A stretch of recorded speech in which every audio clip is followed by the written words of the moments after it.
Boa tarde, eu sou o Thiago Flamé em mais um Esquerda Diário ao vivo. Então, hoje, como a chamada da live diz, a gente vai tentar fazer uma discussão um pouco mais global, tendo em vista as últimas movimentações e o papel crescente que os militares estão assumindo na vida política nacional, buscando refletir as transformações que estão havendo na estrutura do regime político brasileiro, que são bastante profundas. Sendo bastante profundas, estão dando um salto bastante grande em meio à epidemia em vários aspectos. A gente falou do Pacto Social de 88, na prática ele acabou. Ele vem sendo, na verdade, atacado profundamente desde o golpe institucional de 2016 e virtualmente ele realmente acabou com as eleições de 2018, eleições manipuladas com o Lula,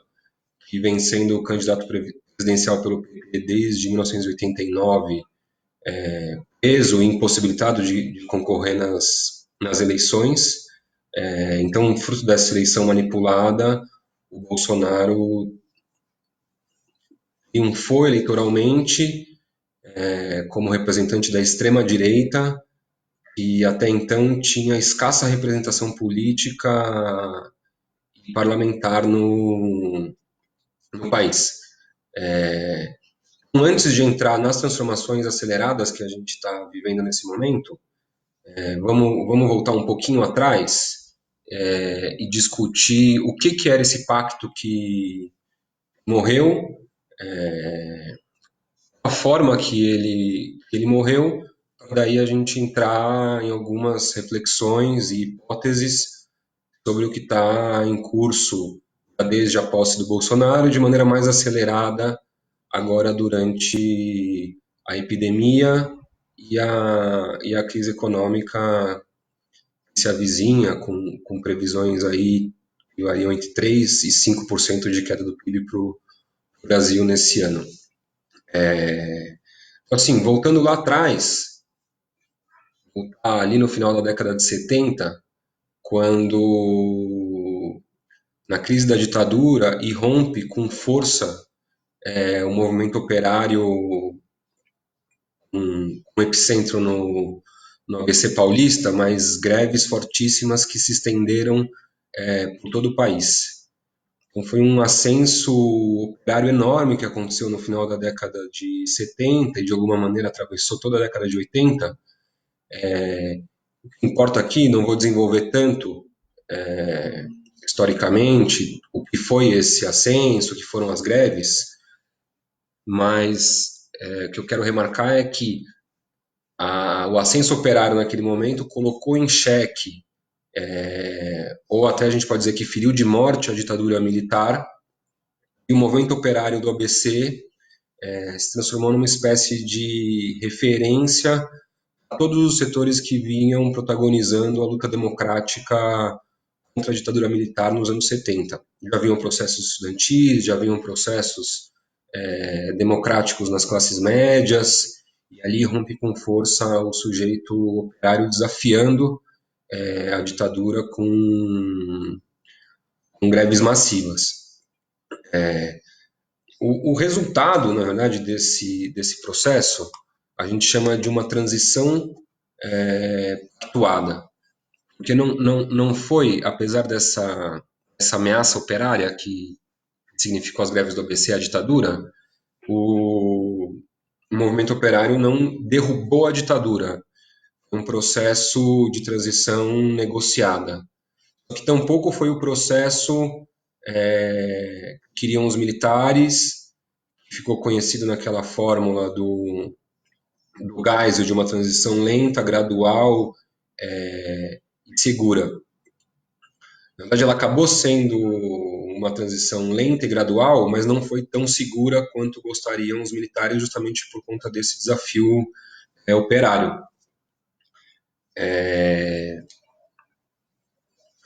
mas, mas mesmo assim foi bastante controlada pelos militares a cada passo. Destacaria três momentos desse processo, que foram as próprias greves do ABC de 78 a 80, depois o processo das diretas já em 1984 e depois o processo constituinte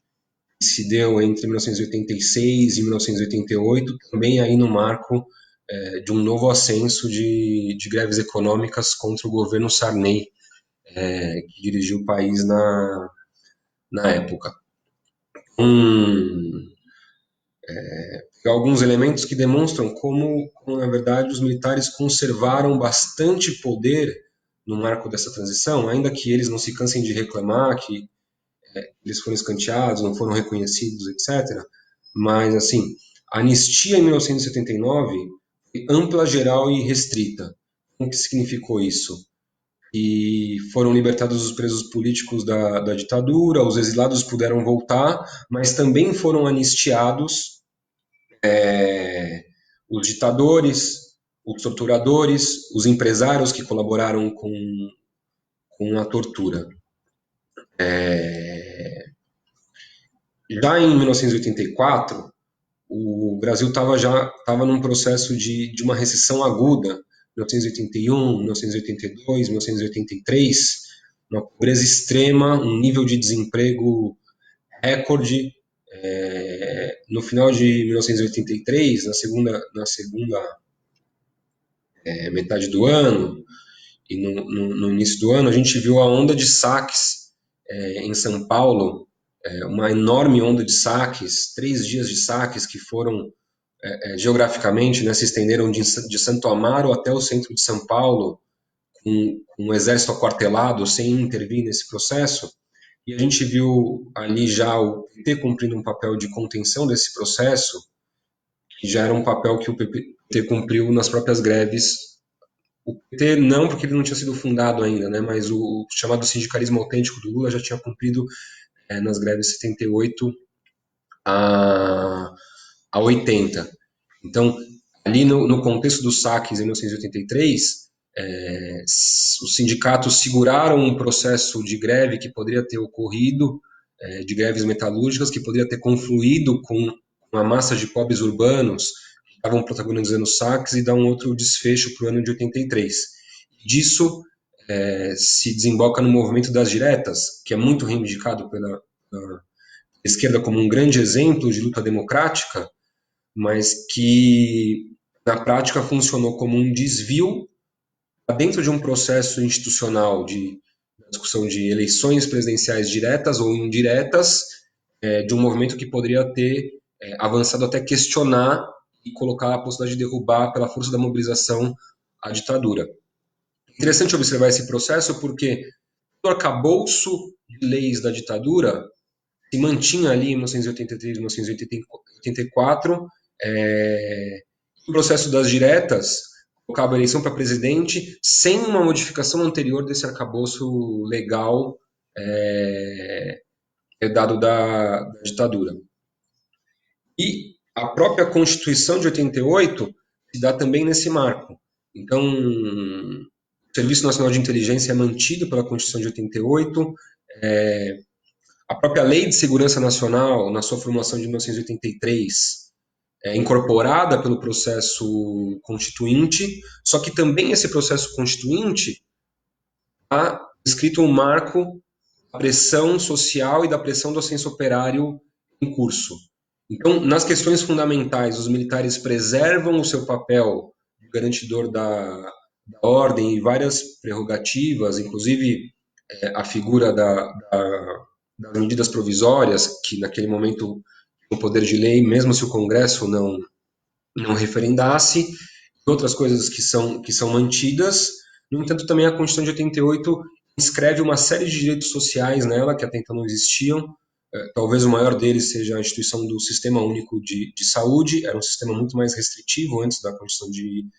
1988. O que faz com que muitos setores da esquerda chamem aquela Constituição de uma Constituição cidadã. Mas é fundamental frisar esse aspecto. ainda que a Constituição tenha abrigado e colocado uma série de direitos sociais que nunca tinham existido no país, o pano de fundo dela é uma tutela militar muito forte que se dava pela via do próprio governo Sarney, pela via dos ministros militares do Sarney, a pressão sobre a Constituinte, e ali pela primeira vez se conforma o que foi chamado de Centrão, que era um bloco de partidos conservadores, garantia que a Constituinte não aprovasse nada que realmente questionasse o controle político e social que a elite econômica exercia e exerce sobre o Brasil. A própria Constituinte de 88, ela meio que prevê uma espécie de processo de reformas constitucionais permanentes. Então, aqueles direitos sociais que foram inscritos na Constituinte de 1988, em que nunca foram efetivamente aplicados até o final, o SUS nunca funcionou na sua plenitude por falta de verbas, uma série de questões, mas que depois as reformas constitucionais foram limitando muito essas conquistas sociais, já no governo Collor, ao longo do governo FHC e no próprio governo Lula, que a gente vai entrar um pouquinho mais adiante nessa discussão. Então, pegando daí, foi um regime político que incorpora na vida política nacional, de uma série de limitações, os sindicatos e os partidos da classe operária brasileira. Lembrando que isso, de certa forma, é uma novidade para o país, que o partido anterior ao PT, que se pode tomar como um representante da ala esquerda do movimento operário brasileiro, ao longo de todo que era o Partidão, né, o PCB, fundado em 1922, ele, ao longo de todo o século XX, ele teve só 2 anos de legalidade, até a década de 80. Foi entre 1945 e 47. Então, esse regime que se formou em 88 tem essa novidade, porque incorpora a representação da classe operária brasileira como parte do regime político. Fruto justamente da correlação de forças herdada do ascenso operário dos anos 80. Só que faz isso, só que dentro de uma perspectiva, de um limite em que essa representação operária atuaria. E, na verdade, quando a gente olha historicamente, o papel do PT dentro do regime político da Constituinte de 88 foi o que ele cumpriu na década de 80, de expressar os interesses operários em alguma medida, direto ou indiretamente, mas ao expressá-los, contê-los dentro do permitido pelo regime político. Então, a ofensiva neoliberal no Brasil, ela acaba sendo um pouco atrasada em função do ascenso operário. O Collor tenta encadear a ofensiva neoliberal e ele não consegue resolver o problema da inflação, não consegue desencadear ofensivamente o plano de privatizações. Isso só vai ser feito depois pelo governo FHC com o plano real e de forma mais acelerada depois da derrota da greve petroleira de 1995. Então, que também a gente vai vendo que o PT, durante todo esse percurso, ele cumpre um papel de oposição responsável ao neoliberalismo que ia se implementando no Brasil. A greve petroleira de 1995 é um exemplo muito forte disso. Então, ao invés de desenvolver essa greve num sentido amplo, como uma grande causa popular de toda a classe trabalhadora brasileira para realmente derrotar o Plano Real e o governo Fernando Henrique, o próprio Lula e as lideranças do PT, em dado momento, chamam os operários a encerrar a greve e que ela termina numa derrota histórica para o movimento operário brasileiro e abre o caminho para a aplicação dos planos neoliberais. Agora, a gente poderia citar também, dentro disso, as câmaras setoriais, ali no início dos anos 90, muito fortes no ABC Paulista, onde os próprios sindicatos formavam missões junto com a patronal para acordar a implementação da ofensiva neoliberal nas fábricas. Um outro ponto também que a gente pode puxar para exemplificar isso é o papel que cumpriram as representações sindicais dentro dos fundos de pensão nos processos de privatização. É, que os fundos de pensão foram grandes financiadores dos processos de privatização com a anuência das direções e das representações dos trabalhadores. É, ali a gente vê essa relação, uma certa tensão, de uma oposição que o PT fazia ao Fernando Henrique, mas uma oposição moderada, uma oposição até certo ponto. O projeto de modernização que lança o Fernando Henrique, depois alguma das bases dele a gente vê sendo reproduzida de forma ampliada durante os governos petistas, era de uma abertura enorme do mercado nacional, capital financeiro internacional. Houve uma desnacionalização tremenda da base industrial brasileira, e dentro disso a ideia era conservar alguns nichos de competitividade de empresas brasileiras que teriam produtividade suficiente para concorrer no mercado internacional. Durante o Fernando Henrique, o BNDES, os fundos de pensão, como eu disse, apoiaram o processo de privatizações. Mas a base fundamental do Fernando Henrique, do projeto que ele colocava para o país, que na verdade já vinha sendo costurado desde o final da década de 80, era o Mercosul como uma plataforma de exportação das multinacionais instaladas no Brasil e na Argentina para toda a América do Sul,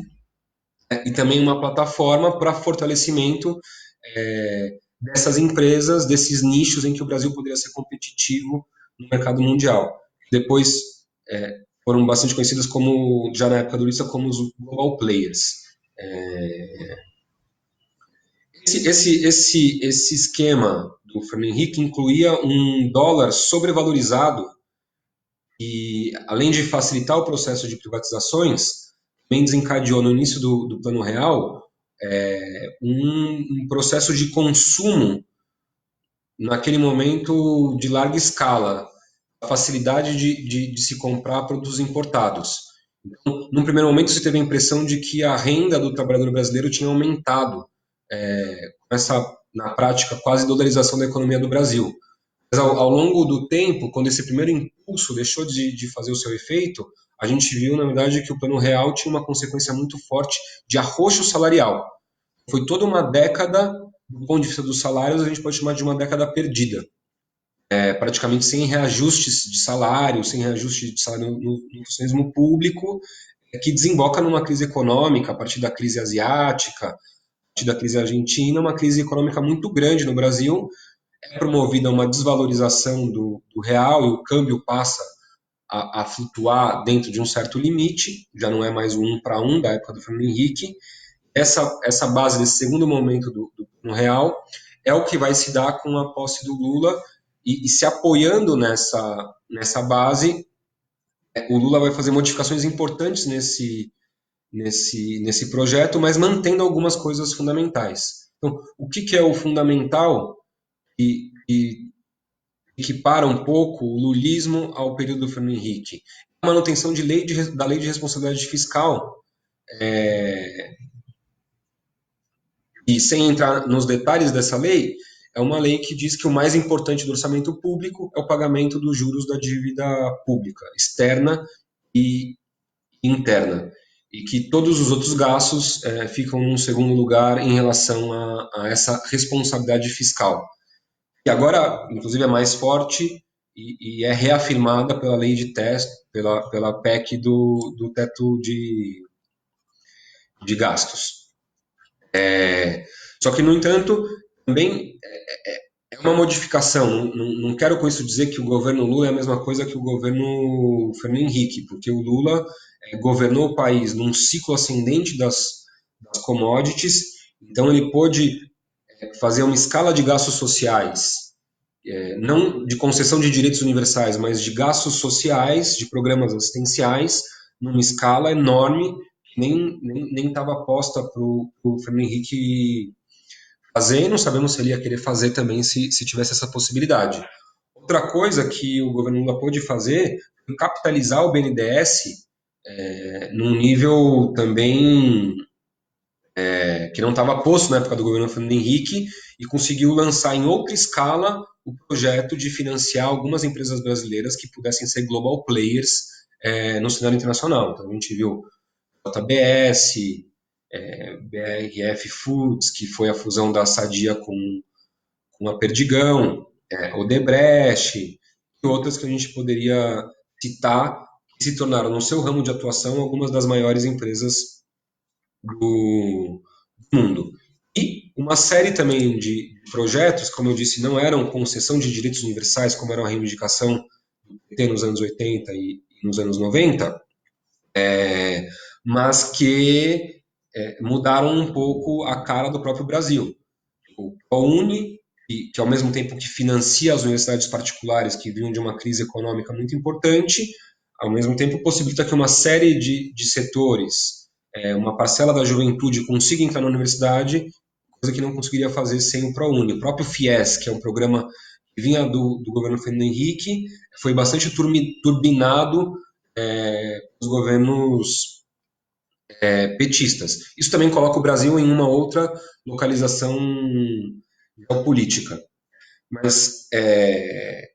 o que eu acho importante frisar aqui é que existia no Brasil um regime polarizado entre duas alternativas de centro-direita e de centro-esquerda. O PSDB como alternativa de centro-direita, mais elitista, mais neoliberal, o PT como alternativa de centro-esquerda, mais social, menos elitistas, mas que a lei de responsabilidade fiscal, o mecanismo de sucção que significa a dívida pública interna e externa, a primazia do sistema financeiro e dos bancos na economia nacional, vamos dizer assim, eram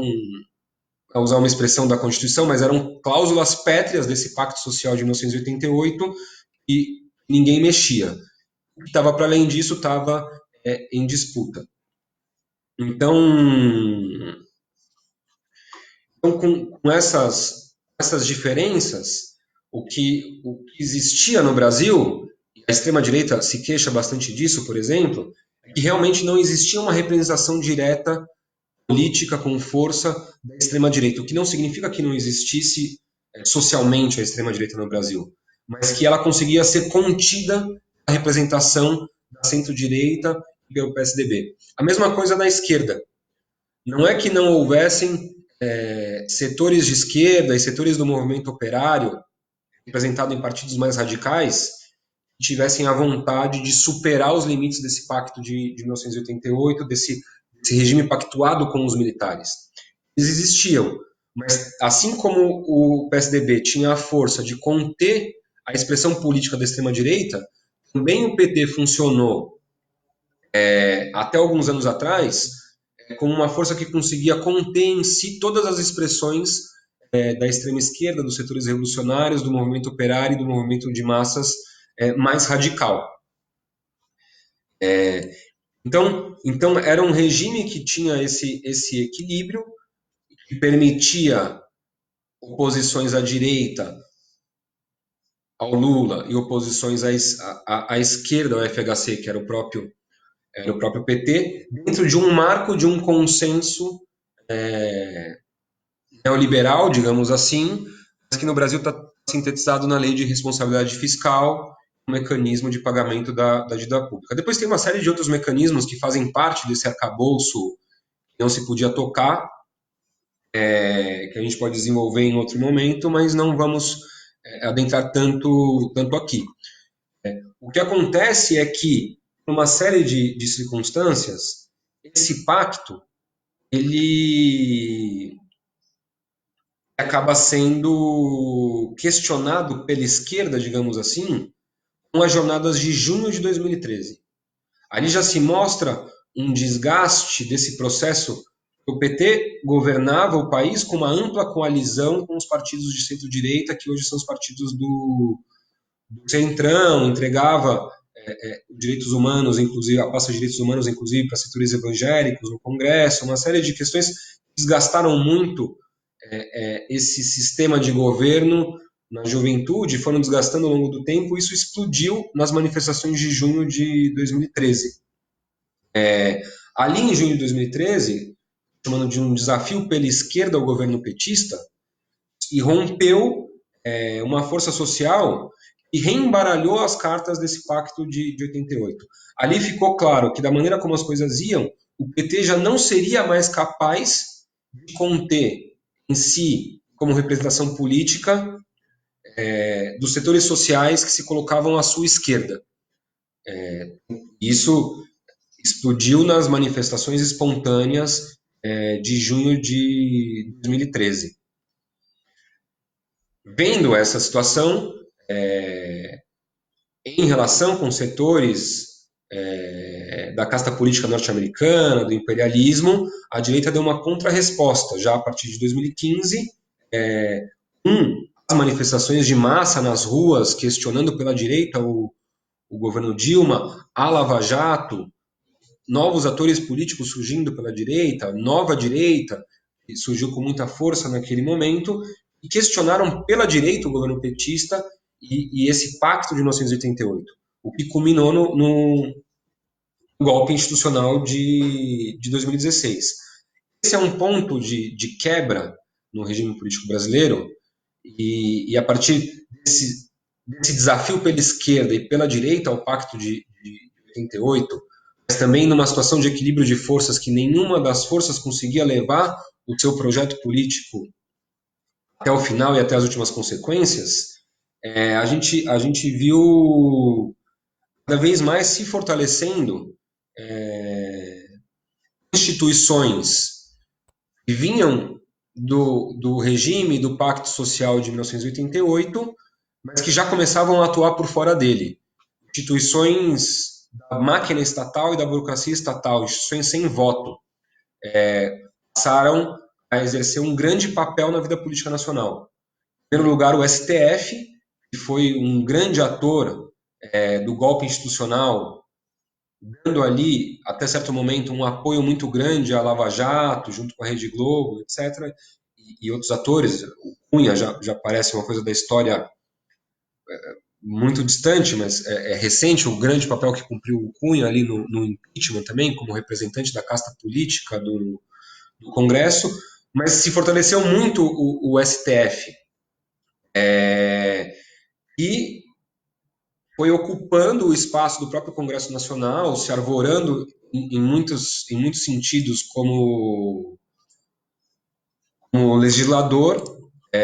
adentrando as prerrogativas do Congresso, moderando o próprio executivo.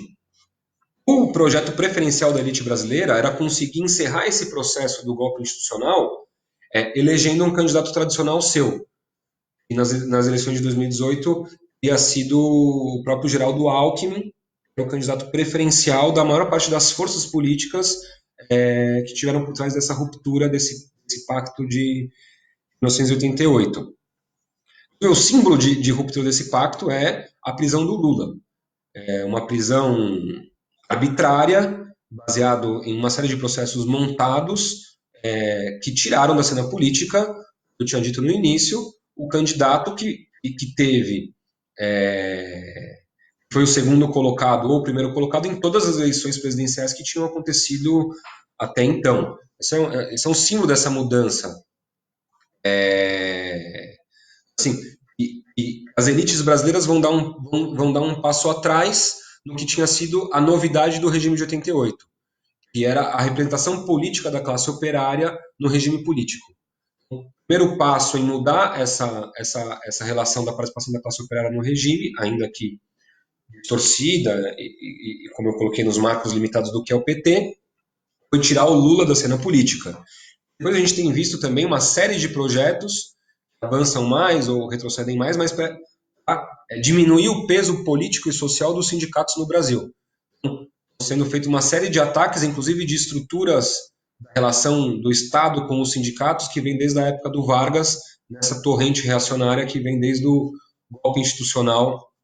de 2016. Então, eu dizia, o STF, um dos poderes sem voto, vai ganhando dominância na cena política brasileira depois do golpe institucional de 2016, e instituições que faziam parte do Pacto Social de 1988 seguem atuando no Brasil, mas já com uma lógica distinta do que era a lógica dos anos 90 e dos anos 2000 e da época do lulismo. Aqui, é importante ver que esse processo de deslocamento desse Pacto Social de 1988, ele tem uma base econômica e material,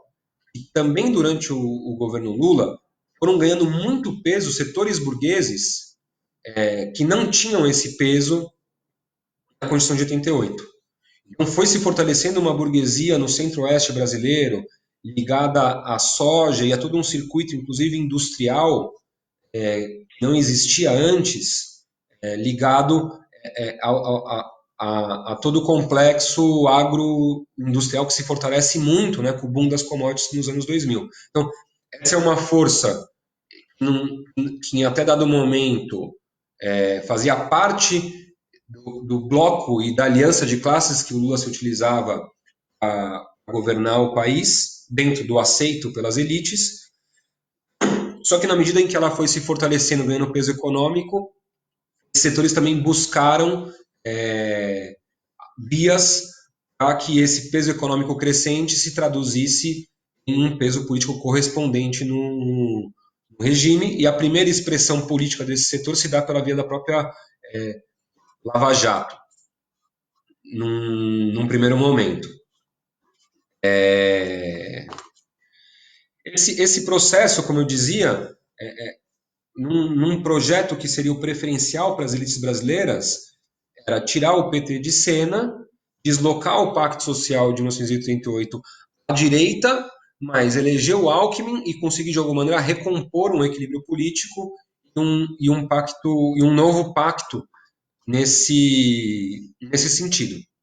Só que isso não dá certo, porque todo o processo do golpe institucional vai liberando forças da extrema-direita que estavam contidas até então no Brasil, e provoca um desgaste não só do PT, que era o objetivo primordial, mas provoca um desgaste também das representações políticas da centro-direita. Então a gente termina nas eleições de 2018, não só com o PT fora das eleições, com o Lula fora das eleições, né, porque o Haddad concorreu com o apoio do Lula, não podia naquele momento nem dar declarações públicas, mas a gente vê o fracasso eleitoral do PSDB em 2018, um fracasso enorme, inédito, na verdade, nos marcos do regime de 88, e o surgimento da representação política da extrema-direita. Elege o presidente da República e que hoje já é um partido que rachou e se dividiu em várias partes, mas que consegue eleger, colocar como segundo partido do país o PSL, o partido da extrema-direita, uma coisa que não existia até então. Então, esse descontrole, que esse processo vai mais à direita do que o planejado inicialmente com o Bolsonaro, que a gente chamava na época do filho indesejado do golpe institucional, é o que explica a série de tensões que a gente tem visto ao longo do próprio governo Bolsonaro, de que o grosso da elite política e empresarial brasileira que teve por trás do golpe institucional de 2016 não aderiu de conjunto ao projeto do Bolsonaro. Sim, em certa medida não, é uma adesão ao projeto ultraneoliberal do Guedes, que também estava representado nas eleições pelo Partido Novo, que teve um caudal de votos importante também no estado de São Paulo, ocupando o espaço que antes era ocupado pelo PSDB, Mas esse projeto fascistizante que o Bolsonaro coloca não é o projeto preferencial do grosso das elites políticas e empresariais brasileiras, é, e é realmente uma coisa muito arriscada desse ponto de vista. Então, eles passam a tentar controlar o Bolsonaro dentro de um projeto aceitável para eles, para garantir a manutenção do, dos ataques neoliberais e ultraneoliberais que têm promovido o projeto do Paulo Guedes, que esse sim conta com o apoio do grosso das elites políticas e empresariais brasileiras. Então, vamos dizer assim, esse é o cenário que a gente viu em 2019, e no avanço desse processo do golpe institucional, vai se perdendo inclusive o controle do alcance dele, vão se colocando cada vez mais também os militares. Nunca tinham saído da vida política brasileira completamente, foram preservados dentro desse pacto social de 1988, pela lei da anistia, mas que já no processo do golpe institucional começam a cumprir um papel mais de bastidores, que vem a público com aquele tweet famoso do Vilas Boas pressionando o STF para manter o Lula preso, mas ainda assim uma retaguarda em relação à ação mais ofensiva da Lava Jato, que cumpriu um papel determinante na dinâmica do golpe institucional. Com o governo Bolsonaro, essa cúpula militar, o alto comando militar, os generais da reserva passam a atuar abertamente na vida política nacional, o que é uma novidade, mostra o quanto que já não existe mais aquele pacto de 1988, em que os militares eram preservados, mas que só cumpriam um papel secundário na vida política do país, e a gente começa a ver algumas características nesse momento que a gente passa na vida política nacional, começam a relembrar o Brasil tradicional do século XX. O regime democrático brasileiro, que vai de 45 ao golpe militar de 64, os militares já cumpriam um papel enorme na vida política do país. Foram responsáveis pela deposição do Vargas em 45, assumiram o governo com o Dutra, depois foram responsáveis de novo pela deposição do Vargas em 54, os suicídios do Vargas foram fundamentais, uma outra ala militar para a posse do JK. A gente já viu um processo em 55 de golpes e contragolpes com os militares cumprindo um papel enorme. E agora, de novo, a gente vê um salto de qualidade com os militares voltando a cumprir esse papel, já no primeiro governo Bolsonaro, um salto de qualidade que a gente analisou mais profundamente na live de segunda-feira, onde os militares passam a exercer exatamente um papel de tutela sobre as instituições do regime político brasileiro, nesse momento, em aliança com o Congresso Nacional, em aliança com o STF e os governadores para conter o Bolsonaro, mas um processo também que contém o Bolsonaro em aliança com esses setores, mas que tenta preservar os poderes enormes que tem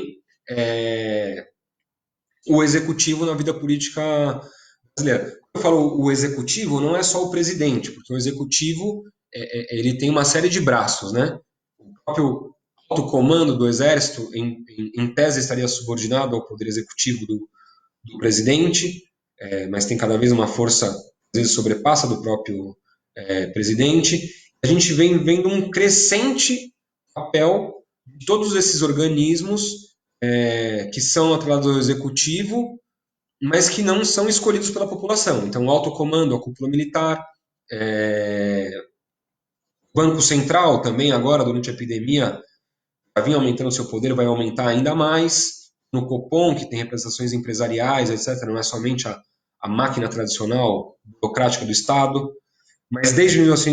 2016 e agora continua esse processo, o fortalecimento da casta judicial, que também participa cada vez mais da vida política, do STF, do TSE, juízes até de primeira instância, de segunda instância, o exemplo do Moro, aí vão se fortalecendo uma série de poderes que não passam pelo crivo do voto. Isso é próprio de uma situação de crise, uma crise que não termina de se resolver. 2013 abre uma crise de legitimidade das instituições políticas brasileiras. Depois do marco dessa crise de legitimidade, vem o golpe institucional, a eleição do Bolsonaro é a expressão disso, e é uma crise que ela segue atuando com muita força no cenário político nacional e que dá lugar, justamente essa crise das instituições tradicionais do regime democrático fazem com que cada vez vão assumindo mais peso essas instituições da máquina burocrática do aparelho estatal, que não passam pelo crivo do voto, no primeiro momento o STF, e agora com mais protagonismo, com mais dinamicidade, o protagonismo dos generais da reserva, sustentados nos bastidores do alto comando da ativa militar. É uma mudança de qualidade, desse ponto de vista, muito importante. É isso que a gente chama das instituições bonapartistas, que tem um cunho autoritário, mas que acabam se alçando como um árbitro numa situação ainda de impasse na correlação geral de forças do país. Que as elites tentam avançar um plano muito ofensivo das reformas econômicas, liquidando com o que resta das conquistas sociais do ascenso operário da década de 80, mas que ao mesmo tempo tem um limite para levar esse plano até o final, porque esse plano, evidentemente, não tem um consenso de massas, não tem uma legitimidade de massas que o apoie. Então, nesse impasse de forças, onde a direita certamente vai avançando, no momento, essas instituições sem voto vão se fortalecendo enormemente. Nesse momento de epidemia e de medidas extremamente autoritárias de contenção da crise, da pandemia, né? As medidas de isolamento social, uma situação que a gente vê setores da esquerda, analistas petistas como o Breno Altman falando que tem que impor o confinamento o mais rígido que se tenha, com a polícia tendo o poder de reconduzir as pessoas para suas residências. Essas mudanças elas vão também se dando de maneira acelerada num sentido autoritário. Então, temos que analisar ainda mais profundamente as consequências do orçamento de guerra que está sendo, do chamado orçamento de guerra que está sendo aprovado agora, mas o que a gente tem que reter aqui é que durante a epidemia vão se avançando medidas que não são de combate à epidemia, são medidas que as elites aproveitam a situação para passar. Um exemplo disso que a gente discutiu na live de ontem também é o avanço do projeto do ensino à distância, AD, no marco do isolamento social. Então, as elites se aproveitam do isolamento social para avançar no seu projeto de ensino à distância. Da mesma maneira que se aproveitam da crise econômica causada pelas medidas de distanciamento, isolamento social, avançar numa série de flexibilizações de leis trabalhistas que a reforma trabalhista do Temer não conseguiu avançar até o final e que numa situação de mais normalidade teria muita dificuldade de que essas medidas avançassem sem resistência, mas que no marco agora da pandemia elas conseguem ir avançando. A questão que se coloca é que se a gente observasse a fotografia da situação brasileira, ela vai girando num sentido reacionário profundo, vai se reconstituindo um regime político que, ainda que preserve na aparência as instituições do regime de 88, o papel político, econômico e social dessas instituições, a correlação de força geral onde elas atuam já é completamente diferente. No final de 2019, a gente observou até um processo em que parecia se assentar um novo equilíbrio político, um presidente que vai puxando permanentemente a situação do país para a direita e para a extrema-direita, e uma direita que aparece como mais responsável e racional, e vai garantindo a aplicação e o prosseguimento da ofensiva ultra neoliberal. parecia que se caminhava para um equilíbrio nessa dinâmica de disputa da extrema-direita e da direita, com o Lula proscrito, ainda que fora da cadeia, e que poderia se constituir um novo regime político em torno disso. Mas já no início do ano a gente viu que as condições da crise econômica e da estagnação econômica brasileira, em linha com o que acontece no resto do mundo, não permite a estabilização de um regime político. Então o Bolsonaro, para conservar sua base de extrema-direita, ele o tempo todo precisa impedir a formação e a consolidação desses consensos entre a direita e a extrema-direita. A greve dos policiais do Ceará foi um marco simbólico desse processo, onde ali atuaram milicianos, as bandas de extrema-direita, apoiadoras do Bolsonaro na polícia militar, questionando frontalmente o poder dos governadores, nesse caso, o governador do Ceará, Camilo Santana, do PT. E ali os militares foram chamados a cumprir um papel de árbitro muito forte, sem deixar de apoiar policiais militares. Eles conseguiram isolar os líderes da extrema-direita do motim policial e chegar num acordo para dar ali uma solução no conflito. Esse papel de árbitro dos militares agora, no marco da epidemia, ele se multiplica e se fortalece, já não para resolver uma crise específica em um estado, mas como sistema de governo nesse momento,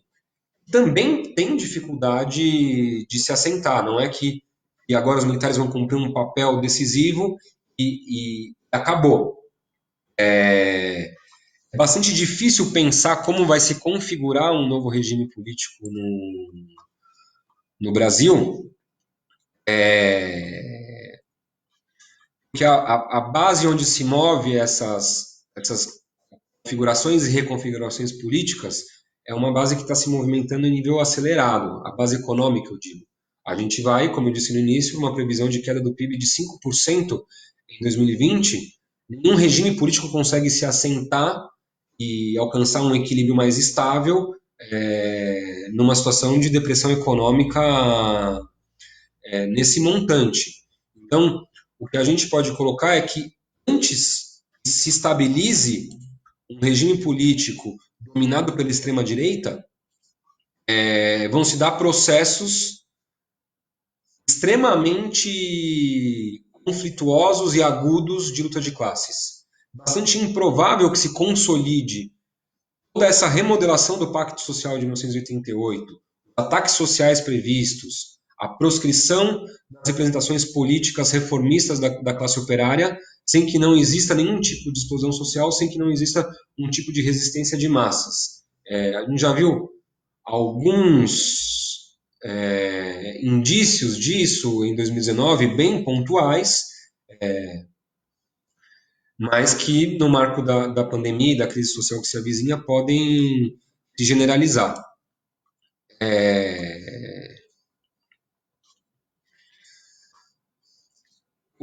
O que agora é um dificultador de toda a situação é que a esquerda brasileira, encabeçada pelo PT, junto com o PCdoB e junto com o PSOL, estão cumprindo um papel de legitimar e dar sustentação a esse consenso, esse bloco político entre o bonapartismo militar e as forças do que a gente tem chamado de bonapartismo institucional. Acabam que assumem o mesmo papel que assumiram na década de 80. No caso, não o pessoal, obviamente, né, o PT, mas também o PCdoB naquele momento, da sustentação política para esse pacto de elite que se desembocou no Pacto Social de 1988. Só que agora é muito mais grave, se é possível se dizer isso, porque o regime que se caminha e que as elites brasileiras querem constituir é um regime muito mais à direita do que o regime de 88 e que vai contando com o aval dos partidos de esquerda, inclusive. Agora, isso, como eu disse, não está dado, vai se consolidar. O movimento de massas ainda vai colocar a sua palavra nessa situação, e assim como o ascenso operário de 78 e 80 jogou por terra os planos de transição que tinha planejado os generais, o Geisel, Goebbels e os militares, de novo o movimento operário brasileiro, o movimento de massas brasileiro, pode cumprir um papel de desandar esse, não digo um sistema, justamente porque não alcança chamar de sistema porque ainda é muito instável, mas esse sentido geral de um curso autoritário bonapartista que vai tomando o Brasil. Aqui, para concluir de alguma maneira, é muito necessário que se fortaleça no Brasil uma esquerda consequente, uma esquerda classista e revolucionária, que se coloque por fora da aceitação das regras do jogo tal como ele tem se dado agora. Não aceite que no lugar desse Pacto Social de 88, que faliu, se constitua um novo pacto muito mais à direita, com muito menos direitos sociais, muito menos representação política da classe trabalhadora e dos setores populares no Brasil. É necessário que se fortaleça uma esquerda que não aceite isso. Então, por isso que a gente vem colocando, e vamos colocar com cada vez mais ênfase, a necessidade de, ao mesmo tempo que a gente luta um programa de emergência, dar saída de um ponto de vista operário e popular à epidemia do coronavírus, a gente levante a bandeira de uma nova constituinte, uma Assembleia Constituinte livre e soberana, diferente da Constituinte de 88, que foi tutelada pelos militares, uma constituinte onde a classe trabalhadora e as amplas massas populares no Brasil possam estar representadas e que sejamos nós quem decida os rumos do país. Isso é muito importante porque hoje não existe nenhuma força de esquerda com representação de massas que questione o sentido bonapartista em que vai avançando a situação política brasileira. É fundamental que a gente construa essa força, porque é muito provável, como a gente tem insistido em várias lives, é muito provável que a situação de crise econômica e da epidemia desemboque em grandes conflitos sociais e em grandes processos de luta de classes. E então,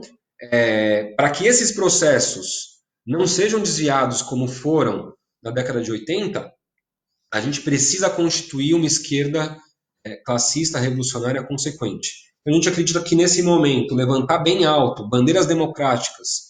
como de uma nova constituinte, que foram abandonadas por toda a esquerda, é fundamental para se preparar para esse momento futuro. Isso, evidentemente, combinando muito uma resposta contundente para a situação de pandemia, que Bolsonaro a gente sabe que não dá, mas também os governadores, os militares são incapazes de dar. A primeira resposta contundente deveria partir de testagem massiva para a gente não navegar às cegas aí no combate à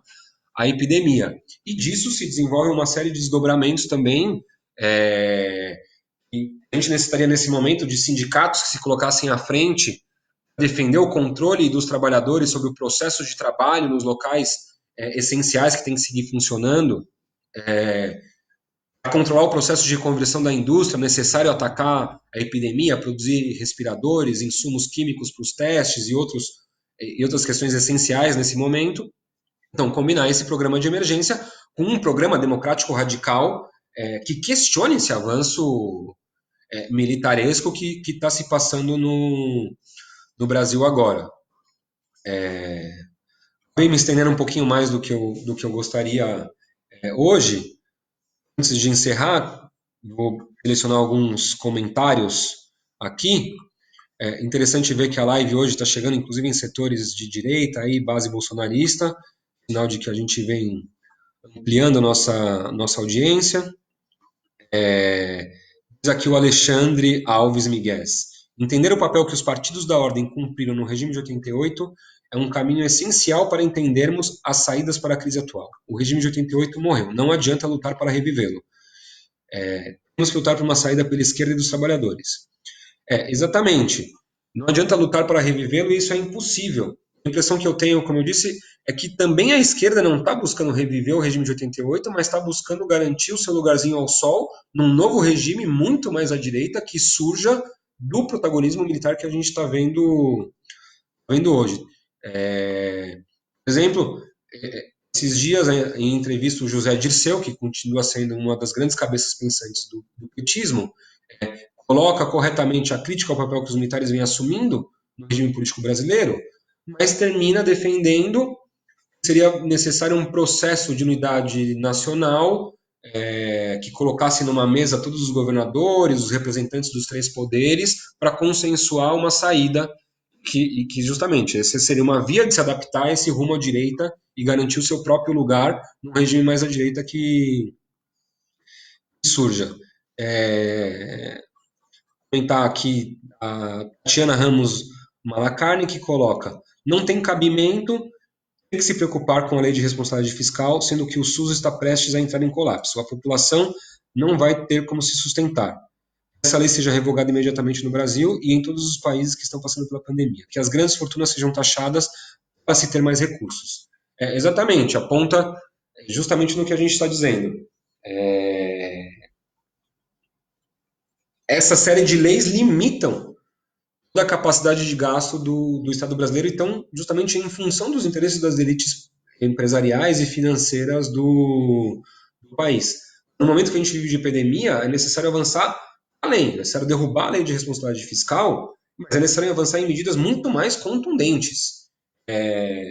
A gente vê que no Brasil os bancos lucram, mesmo em períodos de crise econômica, batem recordes de lucro, e esse poder dos bancos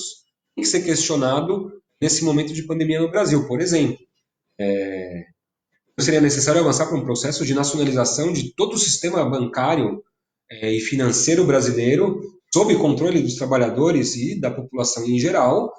para que realmente esses recursos que estão na mão da grande banca sejam girados para o combate à pandemia e outras medidas que a gente poderia discutir. Não quero me alongar mais, é um debate em aberto, a gente tem que seguir refletindo o curso que vai tomar essas transformações aceleradas que está passando o regime político brasileiro no próximo período, e temos que acompanhar muito de perto os processos de resistência social que certamente vão se dar, e que apesar da perspectiva ser bastante sombria para a realidade brasileira no próximo período, com a explosão dos casos de coronavírus, com a crise econômica que se avizinha, esse processo de mobilização social e de resistência que certamente vai se dar, vai mostrar o caminho que a gente pode seguir a reverter novamente esse curso à direita que vem se dando no Brasil desde 2016, que deu um salto em 2018 com a eleição do Bolsonaro e que está dando um novo salto agora com o controle da vida política nacional pelos militares. Aí só lembrando e dando alguns recados, seguir o nosso calendário de lives. Hoje às 8 temos novas